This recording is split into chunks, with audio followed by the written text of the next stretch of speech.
নাজিলের মাস। এই রমজানে বদরের যুদ্ধে মুসলমানদের বিজয় হয়েছিল। এই রমজানে আল্লাহ রসুল মক্কা বিজয় করেছিলেন। এই মাস কোরআন নাজিলের মাস, এই মাস কোরআন বিজয়ের মাস।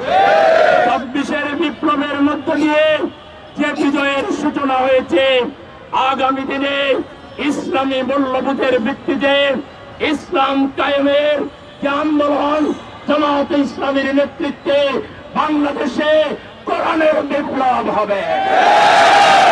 দেশের জনগণ প্রস্তুতি নিচ্ছে। আপনারা এখন থেকে এই রমজান মাসে ঘরে ঘরে গিয়ে মানুষকে কোরআন শিক্ষা শিখাবেন, কোরআনের দাওয়াত দিবেন, কোরআন তাদের হাতে তুলে দেবেন। মানুষকে কোরআন পড়বার জন্য, বুঝবার জন্য, কোরআন মেনে চলার জন্য আপনারা উদ্বুদ্ধ করবেন। আপনারা কি রাজি আছেন?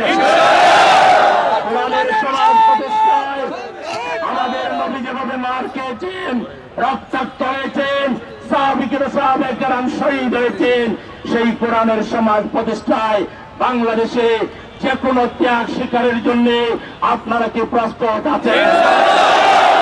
আসুন কোরআনের রঙে নিজেদেরকে রঙিন করে, আল্লাহর রঙে রঙিন করে, মানুষের উপরে কোনো চোখ রাঙাবেন না। রাস্তাঘাটে একটা রিক্সা আটকালেও ভদ্রতার সঙ্গে আটকাবেন, বোঝাই আটকাবেন। কোরআনের আচার আচরণ পরিপন্থী, রাসূলের আচার আচরণ পরিপন্থী, সাহাবায়ে কেরামের আচার আচরণ পরিপন্থী ফ্যাসিবাদের সামান্য কোন ছোঁয়া, ফ্যাসিবাদকে 100% এই বাংলাদেশের রাজনৈতিক দলের নেতা কর্মীদেরকে বর্জন করতে হবে। বাংলাদেশে আর কোন ফ্যাসিবাদ মাথা উঁচু করে দাঁড়াতে পারবে না। বাংলাদেশে আধিপত্যবাদের কোন দালালি চলবে না। বাংলাদেশ চলবে বাংলাদেশের 18 কোটি মানুষের নেতৃত্বে।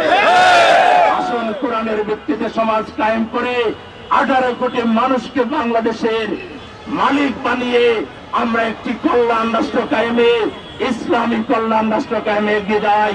মহান আল্লাহ আমাদেরকে তৌফিক দান করুন। কাজ করেছেন এটিএম আজহারুল ইসলাম, এখনো জেলে কেন? উপদেষ্টাদের কাছে জানতে চাই। আমাদের ধৈর্যেরও একটা সীমা আছে।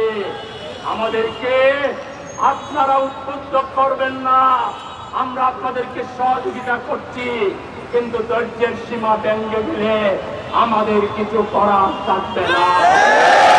অবিলম্বে আজহার ভাইকে মুক্তি দিতে হবে, আমাদের নিবন্ধন ফিরিয়ে দিতে হবে, দাঁড়িপাল্লা মার্কা ফিরিয়ে দিতে হবে।